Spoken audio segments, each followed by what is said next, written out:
Paris Paralympic खेलों में भारतीय खिलाड़ियों ने कमाल कर दिखाया। उन्होंने 29 पदक देश के नाम किए।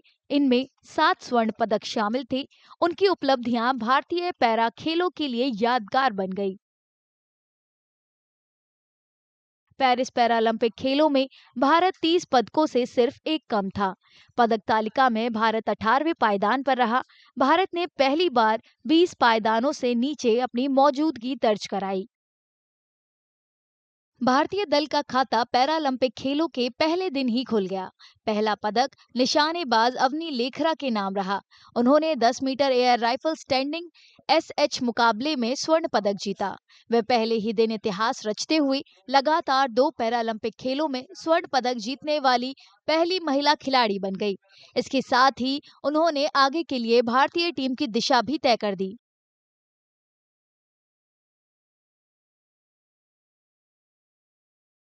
For me, I went there thinking to gain more experience and to be a little more mature about my technique, about my performance. And when I went there, obviously, whenever I used to meet someone, people used to say, okay, इस बार भी gold ही लाना है, इस बार तो gold पक्का. And all these things, they stay in your mind for a long time.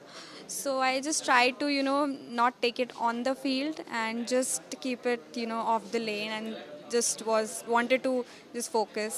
And I try to give my best in the matches that I played. Now that the whole journey, now I'm coming to think of it, it was a little tougher than last time for me, because when you go there first time, it's kind of like you don't have the expectations from yourself. People around you, they know that it's your first, the nerves are going to be there. But when you go the second time, I thought, okay, people thought it would be easier, but it was, for me, it was so nerve-wracking, going there and defending that title. So yeah.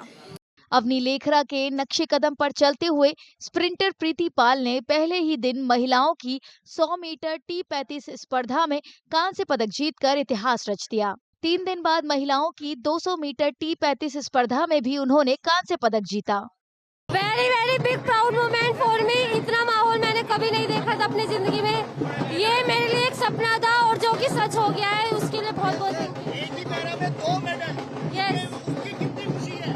उसकी बहुत खुशी है। इतना मैंने मेहनत करी थी जो आज मेरी सफल भी हो गई है, और इसके लिए मैं धन्यवाद करना चाहूंगी अपने कोच को और अपने इस पूरी इंडिया को। मेरे लिए ये बहुत अच्छा माहौल है और इतनी जनता मेरे लिए आई है, उसके लिए बहुत बहुत धन्यवाद। और मैं आगे इसी तरह मेहनत करती रहूंगी और अपने मेडल का कलर चेंज करने की बहुत कोशिश करूंगी। हालांकि भारतीय दल का मुख्य आकर्षण भाला फेंक खिलाड़ी सुमित अंतिल थे। उन्होंने न सिर्फ लगातार दूसरी बार स्वर्ण पदक अपने नाम किया, बल्कि पैरालंपिक में अपना ही बनाया रिकॉर्ड तोड़ दिया। काफ़ी खुशी है, तैयारी काफ़ी अच्छी की थी।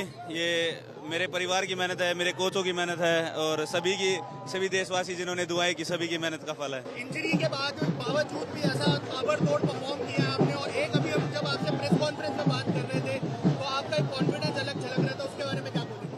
बस यही है सर कि जब मेहनत अच्छी होती है और तैयारी अच्छी होती है तो कॉन्फिडेंस खुद ब खुद आ जाता है। तो कोशिश कर रहे हैं सर कि देश को प्राउड फील करवाए और कोशिश करेंगे आगे भी ऐसे ही प्राउड फील करवाते रहें। जूडो में कपिल परमार ने पुरुषों के 60 किलो J1 वर्ग में कांस्य पदक अपने नाम किया। ये इस खेल में भारत का पहला पैरालंपिक पदक था। हालांकि सबसे दिलचस्प वाकया नवदीप सिंह के साथ हुआ। उन्होंने पेरिस 2024 खेलों में भारत के लिए अंतिम पदक जीता, लेकिन पुरुषों की F41 स्पर्धा में ईरान के सादेक बेथ स्याह को अयोग्य घोषित कर दिया गया और रजत पदक जीतने वाले नवदीप ने स्वर्ण पदक पर कब्जा कर लिया। मेरे को बहुत अच्छा लग रहा है क्योंकि पहली बार लाइफ में जूडो में मेडल मिला है, हम लोगों को भी ब्रॉन्ज मिला है, पर मुझे बहुत अच्छा लग रहा है। मैं अपने कोच का बहुत बहुत धन्यवाद देना चाहता हूँ। और ये जो बिल्कुल आपका भव्य स्वागत हुआ है, इसमें क्या बोलेंगे? तो ये तो सभी का प्यार है, देशवासियों का, क्योंकि बहुत बड़ा काम किया है। और क्या आगे की क्या उम्मीदें हैं आपकी, क्या सोच रहे हैं? अगले ओलंपिक में गोल्ड सोच रहे हैं इस बार। ट्रेनिंग काफ़ी अच्छी चल रही थी, मेहनत बहुत करी थी और बहुत फोकस था, सारी चीज़ें एनालाइज कर ली थी, ट्रेनिंग टेक्निक सब सारी चीज़।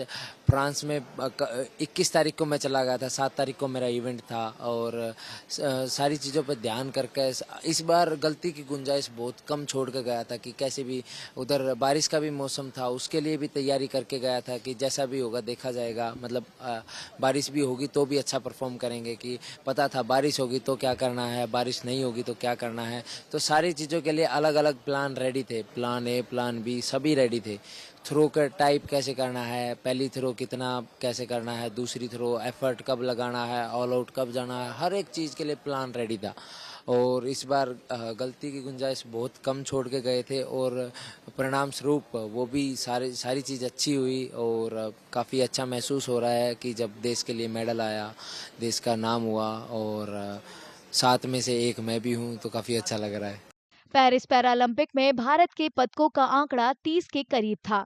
निश्चित तौर पर 4 साल बाद लॉस एंजलिस खेलों में भारतीय खिलाड़ी इस संख्या को 50 के करीब पहुंचाने की कोशिश करेंगे। उनकी कोशिशों से भारत पहली बार चोटी के 10 टीमों में शामिल हो सकता है।